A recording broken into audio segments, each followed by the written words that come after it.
આજે કોંગ્રેસના રાષ્ટ્રીય સચિવ અને સૌરાષ્ટ્ર ઝોનના પ્રભારી રામકિશન ઓઝા છે તે અમદાવાદ ખાતે આવ્યા હતા। અમદાવાદની મુલાકાત દરમિયાન અમદાવાદ મ્યુનિસિપલ કોર્પોરેશન દ્વારા થોડાક દિવસ પહેલાં જે 15,500થી વધુ રૂપિયાનો જે બજેટ રજૂ કરવામાં આવ્યું હતું તેને લઈને રામકિશન ઓઝા દ્વારા સવાલ ઉઠાવવામાં આવ્યા છે, જેમાં સૌરાષ્ટ્ર ઝોનના પ્રભારી રામકિશન ઓઝાએ સવાલો કરતાં કહ્યું કે કોંગ્રેસ પાર્ટીનું માનવું છે કે બજેટ ભાજપ દ્વારા કમિશન બજેટ અપાયું છે 15,507 કરોડનું, જેમાં ઘણી બધી વસ્તુઓ ઉમેરવાની બાકી છે। મોટું બજેટ હોવા છતાં પણ કેટલીક વસ્તુઓ છે તે અમદાવાદ મ્યુનિસિપલ કોર્પોરેશન સત્તાધીશો ભૂલી ગયા છે। મુખ્ય મુદ્દો 75 વર્ષ થયા મહાનગરપાલિકાને 75 વર્ષના ગોલ્ડન કાર્ડ કહેવાય। ખૂબ ટેક્સ વસૂલવામાં આવે છે જેથી સુવિધાઓ ખૂબ ઓછી છે। તેમણે રિયાયત આપવી જોઈએ, ખાસ ઘર ટેક્સમાં અને અન્ય 25થી 30% ટેક્સમાં રાહત આપવાની જરૂર છે, તે પ્રકારની વાત પણ કોર્પોરેશને સૂચવી છે।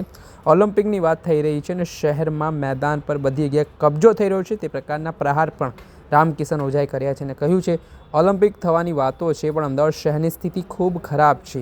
અમારી માંગ છે કે ક્યાં ખેલાડીઓ રમશે, બાળકો દરેક ઝોનના એક સ્પોર્ટ્સ કોમ્પ્લેક્સ હોવું જોઈએ। બજેટ ફક્ત ભ્રષ્ટાચાર કરવા અને ઠેકેદારોને ઊંચા લાવવા બને છે અને અધિકારીઓની મનમાનીઓ કરવા માટે બજેટ બને છે, તે પ્રકારના આરોપો પણ રામકિશન ઓઝા પોતાના નિવેદનમાં લગાવતા ફરી એકવાર રાજકારણ ગરમાયું છે। પહેલાં તો મામલે શું કહી રહ્યા છે કોંગ્રેસના રાષ્ટ્રીય સચિવ રાमकिशन ओझा, તે સાંભળી लो। कि एक अलग तरीका रहा है शहर को सजाने का।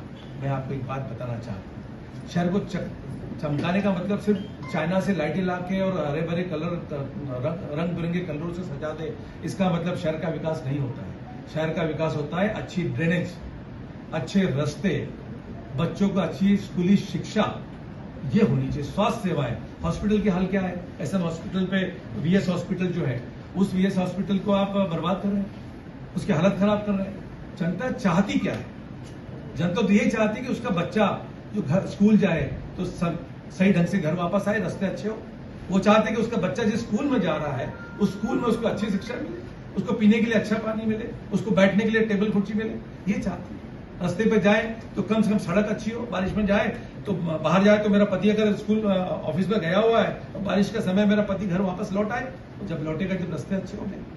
ये सारी की सारी चीजें ये देखने की आवश्यकता है। आप टैक्स पे टैक्स बढ़ाए जा रहे हो, शहर को सिर्फ कलर में आप रंग बिरंगे कलर, रंग बिरंगे झंडे लगा दे रहे हो, चाइना से हरी और नीली लाल पीली लाइट लगा लगा दे रहे हो, झाड़ों के ऊपर गोल गोल आप लाइटें लटका दे रहे हो, इसका मतलब शहर सुंदर हो गया, ऐसा नहीं हो सकता। 4 रस्तों पे अगर आप लाइटें लगा दो इसका शहर अच्छा होगा? नहीं, बिल्कुल नहीं। कांग्रेस इस विचारधारा की नहीं है। कांग्रेस चाहती है कि शहर में आखिरी पंक्ति में रहने वाला व्यक्ति भी सुविधा का हकदार है। बुनियादी सुविधा हर व्यक्ति को मिलनी चाहिए, चाहे वो बड़ा आदमी है, चाहे वो गरीब है, चाहे रिक्शे वाला है, चाहे गाड़ी वाला है, चाहे घोड़े वाला है, चाहे साइकिल चलाने वाला है, चाहे मर्सिडीज चलाने वाला है, चाहे वो फिएट कार चलाने वाला है, उस व्यक्ति को भी बुनियादी सेवा लेने का अधिकार है। इस संविधान के अंदर उसके लिए प्रावधान किया गया है। ओके। आता કોંગ્રેસના રાષ્ટ્રીય સચિવ રામકિશન ઓઝા, તેમણે કહ્યું કે સુવિધામાં વાતો કરીએ તો વરસાદમાં પાણી કારમાં ફસાઈ જાય છે, બ્રિજ ખરાબ થઈ જાય છે, નવા બનેલા બ્રિજો તૂટી જાય છે, ગરીબ હોય કે સારી સોસાયટી દરેક જગ્યાએ રોડ રસ્તા ખરાબ સ્થિતિમાં જોવા મળે છે।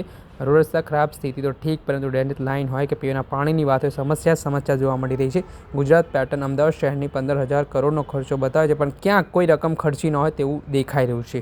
સારી ડ્રેનેજ લાઇન, સારી શિક્ષણ વ્યવસ્થા સુવિધાઓ હોય તે જરૂરી છે, પરંતુ અમદાવાદ મ્યુનિસિપલ કોર્પોરેશન નિષ્ફળ નીવડ્યું તે પ્રકારના આરોપો પણ કોંગ્રેસ નેતા રામકિશન ઓઝાએ કરતા ફરી એકવાર અનેક પ્રકારની ચર્ચાઓ વેગવાન બની છે।